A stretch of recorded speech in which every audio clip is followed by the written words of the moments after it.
We gave away millions because we tried to play it safe. Hi, I'm Jason Milen. I'm a third-generation operator and former CEO of Jax Car Wash, where we help transform a family business into a predictable, recurring revenue model.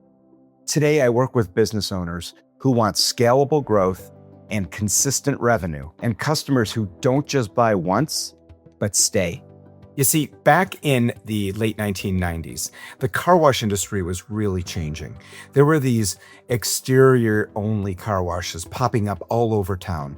And in Detroit, some were only charging $2. And at the time, we were full service only, which full service is when we clean the exterior, but we also do the interior, like the center console, cup holders, and wash the windows. We were priced at $11, going against these new car washes that were $5 and even $2. So we had a choice: either add an exterior-only option and risk our customers trading down, or sell the company. Well, we were terrified of attrition. So when a buyer came along, we sold. And we really weren't ready yet. We still had so much to do, but we felt a sense of relief when we sold the business. It was the safe thing to do, and we no longer had to worry about competing with this much cheaper option that was out there. Well, after we sold, people kept approaching my dad. I had moved out of the Detroit area by then, and people kept approaching my dad, and they would say to him, "Bruce, you gotta buy the places back. Bruce, it's not the same without you. Bruce, they do a terrible job." And he would call me after he would have an encounter with somebody around town, and we would discuss what the new company's doing wrong and what they could be doing better. But we felt deflated. We felt like our legacy was being destroyed. All my grandfather's risks, his reputation, just going down the toilet. And this left a pit in my stomach. And what I learned from watching my dad carry this was we can't let fear of risk make our decisions for us.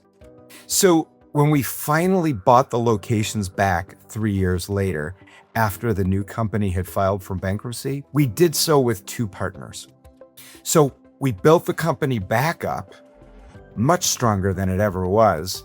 And when we finally sold in 2022, we had two other partners, millions of dollars given away to the other partners because we avoided a risk in 1998. And the irony is, when we got back into the business in 2001 and finally added that exterior-only option, we discovered we were appealing to a whole new market, people who didn't want or couldn't afford the full service in the first place. So business increased. If this resonates with you, these are the exact conversations I love having with leadership teams, business owners, and organizations that are ready to grow but feel stuck between playing it safe and taking the right risks. If you're looking for a keynote workshop or just want to explore how to build more predictable growth into your business, that's the work I do. I also just started sharing more of these stories and lessons here on YouTube. Things we've learned the hard way, and what I'll do differently if I had to do it again. So if you're building something and trying to make better decisions along the way, you're in the right place.